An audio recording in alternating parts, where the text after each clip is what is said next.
Rut? Hati-hati Rut. Kak Rudi. Itu di sana. Rudi.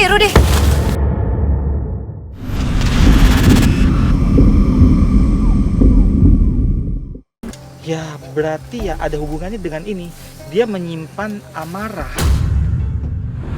Tiba-tiba motor ada yang mogok gitu ya. Nah saat motor mogok itu, tiba-tiba itu perempuan itu Mogok ya bang? bertanya, ada Pak?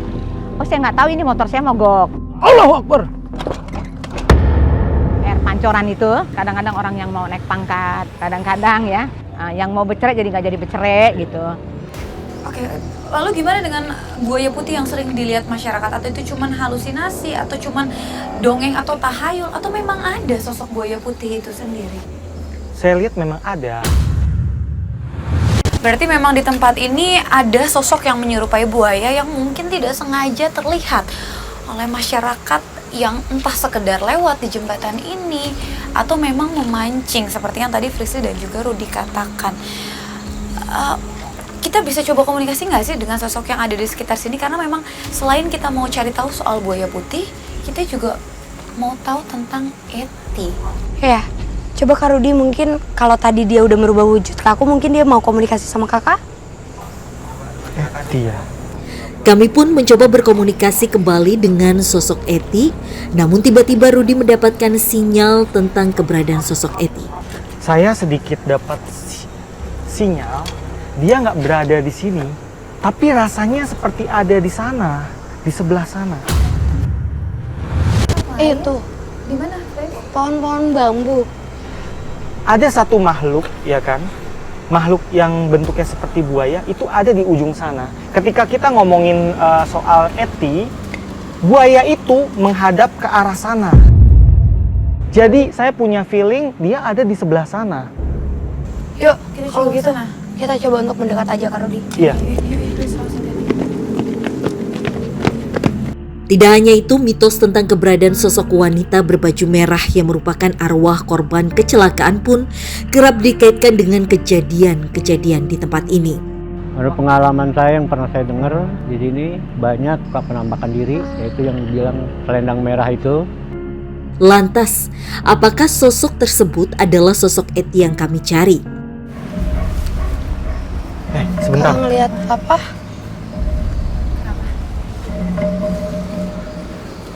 Tadi ada seperti perempuan itu memanggil-manggil, dia suaranya lirih.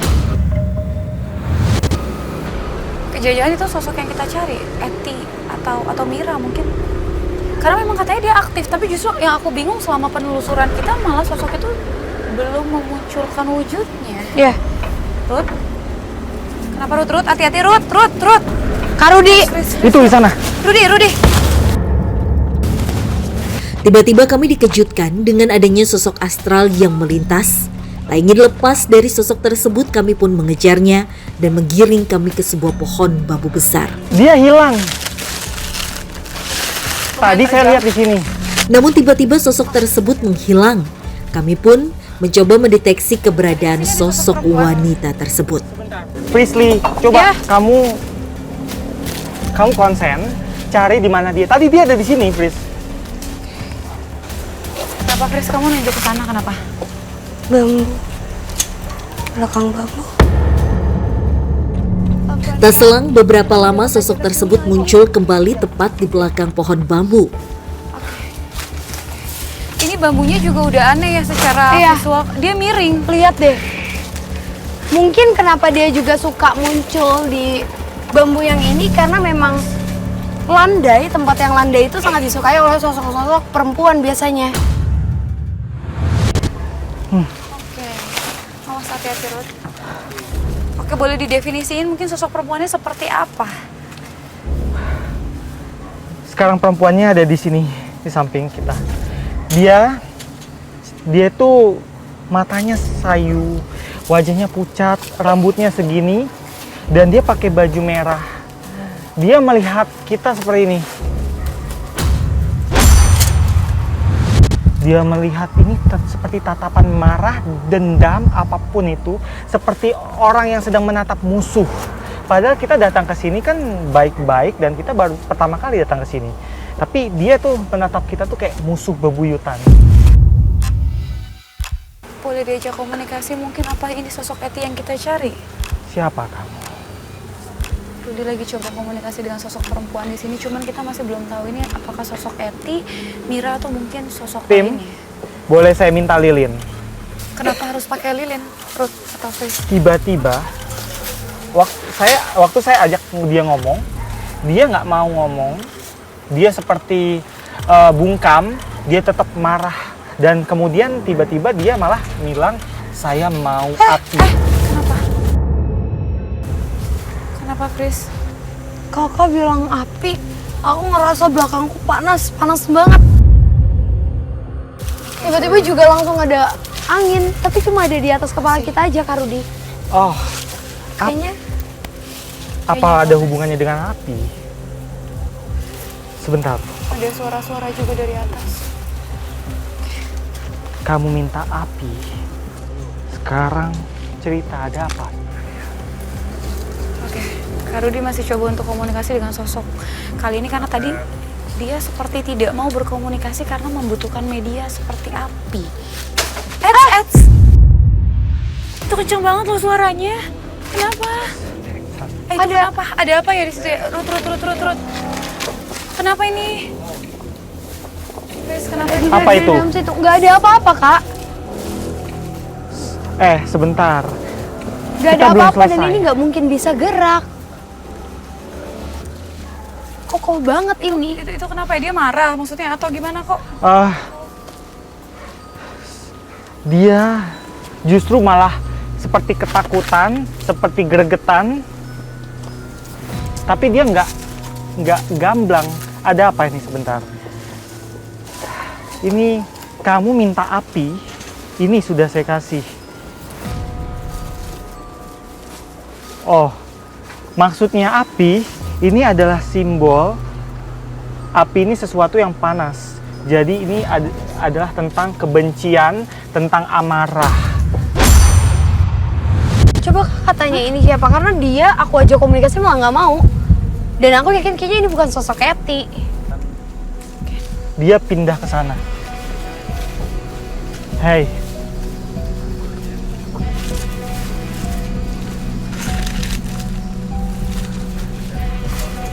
Dia bilang, nama saya tadi sudah disebut sama teman kamu. Mira.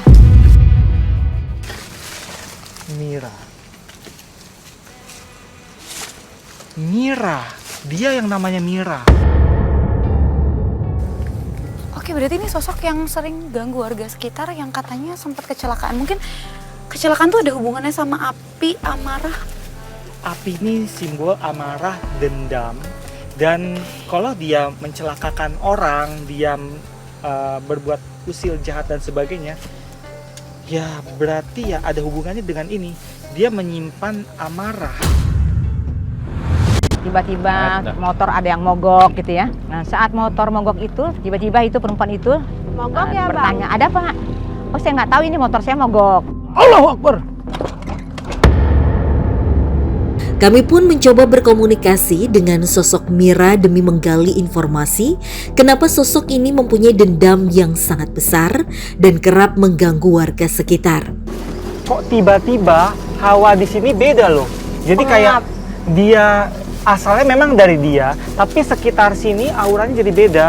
Auranya nggak enak banget dan ini kok kayak Apa yang mau hawa-hawa. dimatiin ya? Kamu berasa kayak seperti ada kebakaran gitu di belakang nggak? Rasanya aneh dan ini tiba-tiba angin berhembus. Tiba-tiba angin berhembus sangat kencang seakan-akan sosok Mira tersebut ingin menyampaikan sesuatu pada kita. Ada bambu yang menimpa kita, jadi kita harus waspada ya tim semuanya. Ayo, Tapi mungkin ini menarik sih, Kak. Kata Tasya, kita belum pernah sebelumnya menemukan satu sosok yang menurutku mempunyai rasa defensif yang sangat besar. Dan menurutku sosok Mira. Mira, Kenapa? Kenapa dia dari tadi pindah-pindah terus ya, lompat terbang ke sana, terbang lagi ke sini, muncul. kalian sadar nggak dia ini mau berbuat jahat sama kita? Lihat ini mau dijatuhkan ke kita loh. Iya. Itu tajam Tadi banget. tiba-tiba di atas ini tuh bergoyang, mau hampir jatuh kena kalian berdua. mana kata Tasya ya tadi di situ? Tuh tiba-tiba angin aja lagi. angin. Dia di atas sana. Iya, pelan-pelan. Coba aku coba untuk mendekatkan diri kali ya ke sosok ini. Fris, hati-hati Fris. Mungkin perempuan sama perempuan lebih nyambung kali ya. Oke, Kak. Fris, hati-hati. Boleh dibantu tanyain gak sih Fris, kenapa dia sering banget ganggu warga di sekitar sini Fris? Hati-hati.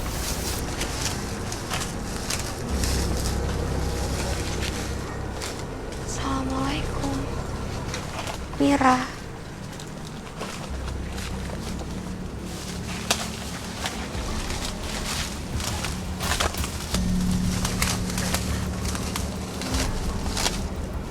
Fris lagi coba untuk komunikasi dengan sosok yang dikatakan namanya adalah Mira atau sosok dari korban kecelakaan di sekitar sini.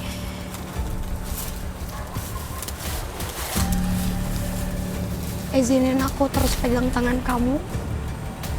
Mungkin ada banyak hal yang mau kamu ceritain ke kita berdua. Anginnya lihat deh, anginnya ada di sekitar sini. Anginnya terlihat berputar di sekitar sini. Dia juga mulai mau ngasih tangannya ke aku, Kak. Oke. Wow. Kenapa Fris? Boleh diceritain apa yang kamu rasain? Kali ini sosoknya berubah. Wajahnya tidak menyeramkan seperti tadi pertama kali ditemukan oleh Kak Rudi. Tapi kenapa dia terlihat merah dan sering dilihat oleh masyarakat menjadi sosok merah yang sering mengganggu? Karena merah itu ternyata adalah bagian dari darahnya. Tadi kakak bilang apa? Kecelakaan. Enggak, Kak. Ada banyak makhluk yang berusaha untuk mengambil alih ya, biar kita nggak komunikasi sepenuhnya sama Mira. Tapi Mira bilang kalau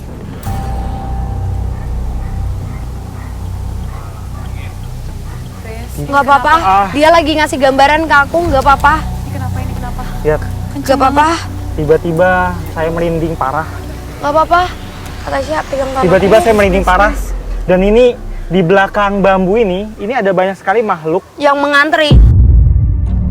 Mereka semakin banyak. Nggak apa-apa. Mira, nggak apa-apa, pegang tangan aku. Tunjukin ke aku kejadian asli sebelum kamu meninggal.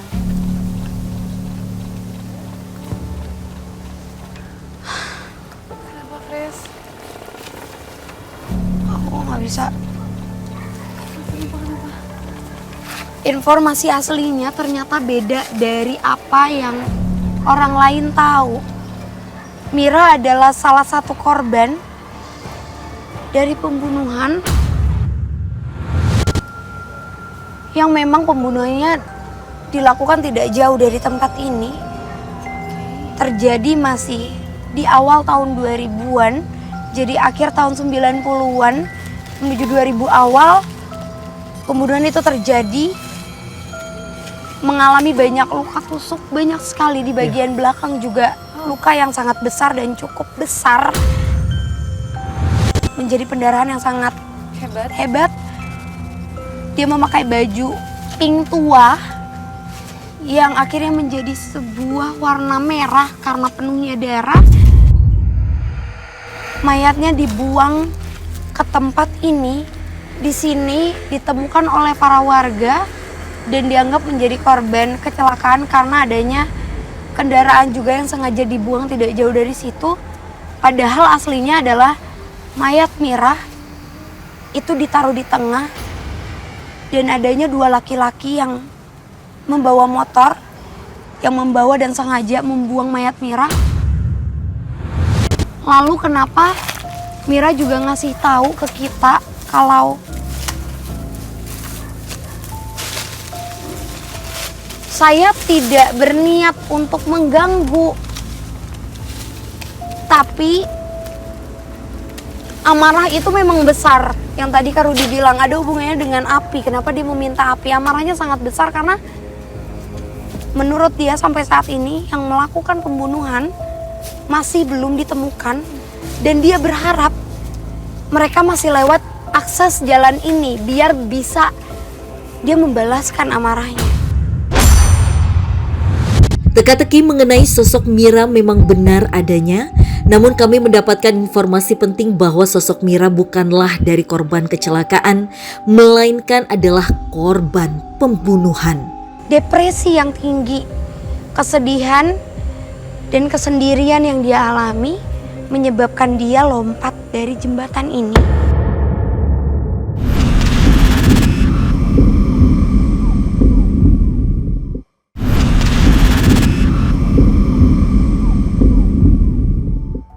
Penelusuran pun kami lanjutkan demi mencari keberadaan dari sosok yang bernama Eti. Berbagai eksistensi dan gangguan kerap kami terima, tetapi sosok tersebut tidak kunjung muncul. Seakan-akan sosok Eti enggan berkomunikasi dengan kami. Menurut dia sampai saat ini yang melakukan pembunuhan masih belum ditemukan dan dia berharap mereka masih lewat akses jalan ini biar bisa dia membalaskan amarahnya. Mira turun ke bawah. Kita coba untuk mendekat dengan sosok Mira. Tapi tiba-tiba Frisly mendapatkan penglihatan dari sebuah pondasi jembatan. Aku mau ngasih tahu sesuatu. Kenapa, Fris?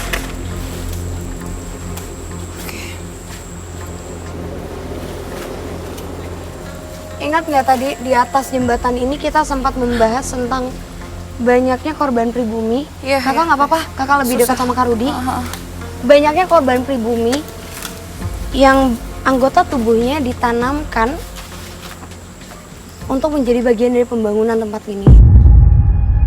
Dan kalau kakak mau tahu, di dalam batu-batu ini adalah hal yang mungkin diperbagus. Tapi dulunya, bahkan kalau di zaman 90-an, 80-an, itu kita akan melihat batu-batu ini masih kadang terlihat seperti adanya rambut.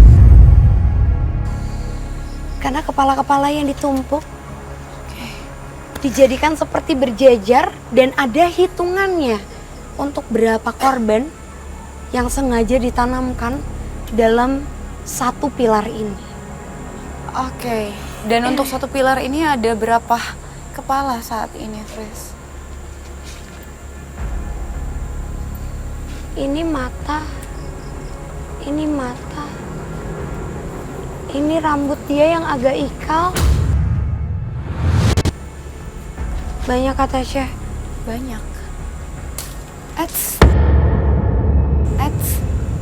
kamu dengar? Frisly, Kenapa Ruth? Frisly, diam. Jangan bergerak. Kenapa ini? Tiba-tiba Rudi merasakan sesuatu yang hadir di dekat Frisly. Diam, Frisly. Ruth, aku nggak ngerti ini kenapa Ruth, boleh diceritain? Ada sosok perempuan. Dia menyandarkan kepalanya di pundak Frisly. Dia di sebelah sini dia. Dia ini kayak tatapannya itu sayu. Energinya agak-agak susah di ini. Boleh saya minta night vision supaya lebih jelas? Rudi pun Oke. meminta tim Fris, untuk hati-hati, mematikan Fris. lampu dan menyalakan Aku takut night bisa vision. kenapa-napa, Ruth. Wow. Kenapa mau api juga? Hah? Ayo, ada apa? Oke, sekarang Frisly dapat gangguan. Mendekat ke sini Kak Rudi. Sebentar Frisly, saya nggak tahu ini siapa. Kenapa ini? Wow. Oke, sekarang di dekat Frisly ada sosok kepala perempuan. Aku juga masih belum ngerti apa itu kepala dari yang ditanam di sini, apa ada Siapa? sosok lain. Siapa kamu?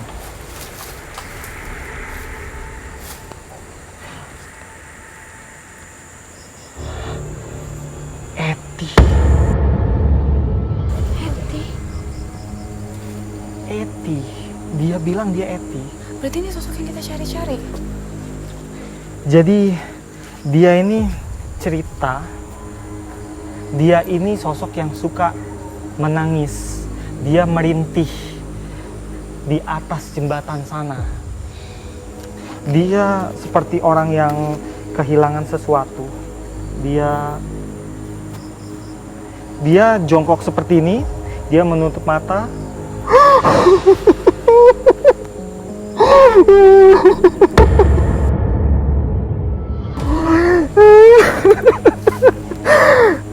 Dia sesekali memegang perutnya seperti ini. Dia menangis terseduh-seduh. Kenapa dia pegang perut? Apa ada sesuatu sama perutnya?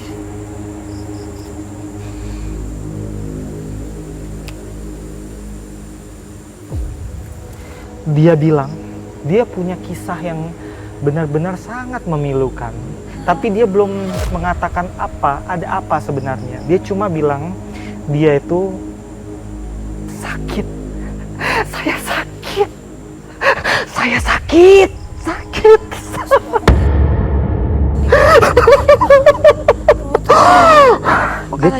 Dia cuma nangis seperti itu. Tapi apa? Benar kata Kak Rudi, sosok Eti ini adalah sosok yang paling sering kita berikan prasangka buruk kita ya di lokasi ini. Karena ternyata Kak Tasya,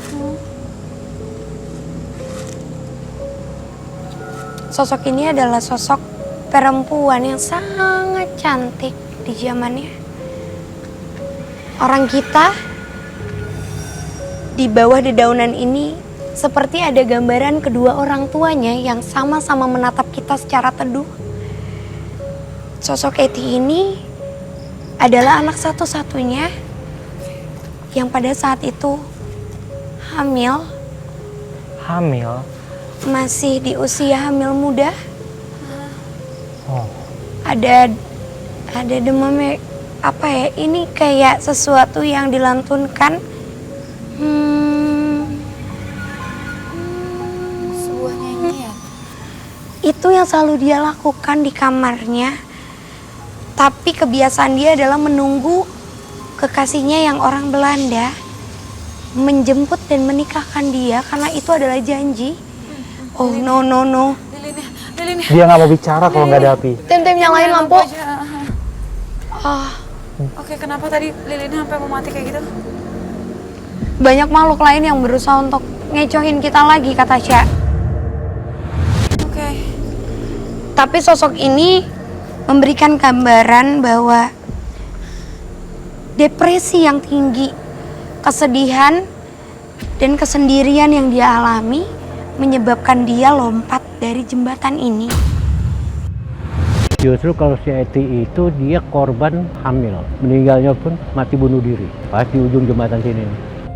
Dia juga bilang kalau ketika dia muncul, seringkali tujuannya hanya untuk menemani bagi orang-orang yang lewat jembatan ini dengan perasaan yang kalut, merasa sendiri, atau bahkan hadir ketika banyaknya pasangan yang pacaran mungkin yang di atas, lalu mungkin ada cekcok sama pacarnya, jadi laki-laki itu seperti main tangan, mulai memaki-maki dengan nada tinggi. Sosok ini bakalan muncul seperti memberikan perlindungan. Terungkap sudah sosok Eti yang sebenarnya, di mana sosok tersebut hanya ingin membantu bagi wanita yang mengalami kesusahan. Berbeda dengan sosok Mira yang kerap meneror warga dan pengendara yang melintas di jembatan Panus ini. Karena itu kejadiannya orang itu yang dekat sama saya, dia punya pacar tuh bikin kata-kata yang tidak baik di jembatan ini, menghina pacarnya, terus langsung matanya langsung lanjut. Saya bilang, kenapa kamu? Si Eti baju putih itu marah sama saya. Mungkin karena dia merasa bahwa diri dia saat itu tersakiti oleh laki-laki, sehingga sosok Eti ini hanya memunculkan wujudnya pada saat ada kejadian yang bisa dikatakan seperti ingin melindungi perempuan. Pantas dia tadi pegang perutnya seperti ini. Itu makna bahwa dia itu lagi hamil. Mengandung. Oke. Tapi aku yakin sih Kak, untuk lokasi ini sosok terkuat didominasikan oleh sosok Eti. Dari sosok Eti ini, dia mau sampein sesuatu mungkin melalui Frisley atau Rudy. Dia cuma bilang ya Kak ya, bagi siapapun kalian yang melewati jembatan ini, berikanlah tanda bahwa kalian sadar adanya hidup yang berkesimbungan atau berdampingan dengan mereka. Jadi tujuannya hanya seperti ingin dihargai keberadaannya. Hanya itu saja. Oke. Yaudah kalau gitu mungkin kita bisa ke tempat yang lebih nyaman ya. Iya. Baik.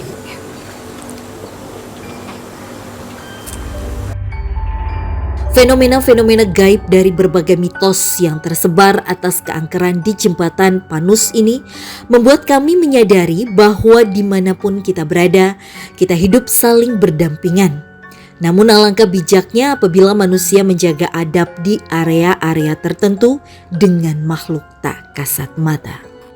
Pemirsa, usai sudah penelusuran kami hari ini dan membuktikan bahwa memang di tempat ini dipenuhi dengan keberadaan sosok-sosok.